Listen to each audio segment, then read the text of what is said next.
ایک بزرگ کا واقعہ ہے، دارالعلوم دیوبند بڑا دینی ادارہ ہے، بڑی اللہ نے علم سے عطا کیا، عجیب ان کی کیفیت تھی۔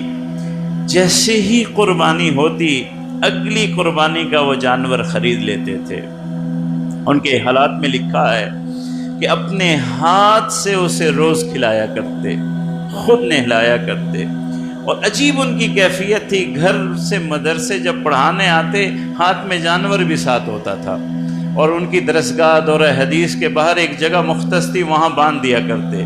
ایسی جگہ مقرر کی تھی کہ درسگاہ سے نگاہ اس جانور پر رہتی تھی۔ پورے سال کی بات کر رہا ہوں، چند دنوں کی بات نہیں کر رہا، شیخ الحدیث ہیں، ان کے واقعہ حقیقت ایک سال نہیں، زندگی کا معمول۔ پورا سال اس طرح قربانی کے جانور کو دل و جان سے لگا کے رکھتے کہ خود اسے کھانا کھلاتے، خود نہلاتے، یہاں تک کہ جب پڑھانے کے لیے درسگاہ آتے ساتھ گھر سے کھول کے لاتے اور درسگاہ میں نظروں کے سامنے باندھ دیتے پورا سال۔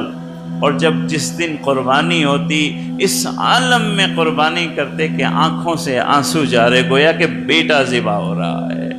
ایسا تعلق پیدا کر لیتے اس جانور سے، ایسی محبت پیدا کر لیتے کہ یا اللہ، گویا کہ اپنی اولاد آپ کی راہ میں قربان کر رہا ہوں۔ ایسے تعلق کے ساتھ، ایسے جذبے کے ساتھ، ایسے تقوی کے ساتھ قربانی کرنی چاہیے کہ یہ جانور نہیں ہے، یہ بکرا نہیں ہے، یہ گائے نہیں ہے، یا اللہ یہ تو ایک اظہار ہے، یہ تو ایک علامت ہے، میری زندگی کی ہر چیز آپ کی رضا پہ قربان ہے، میری اولاد اور میری جان بھی آپ کی رضا پہ قربان ہے۔ یہ تقوی ہونا چاہیے قربانی کے ساتھ، یہ احساس ہونا چاہیے۔ اللہ تبارک و تعالی ان اعمال کو اختیار کرنے کی توفیق عطا فرمائے۔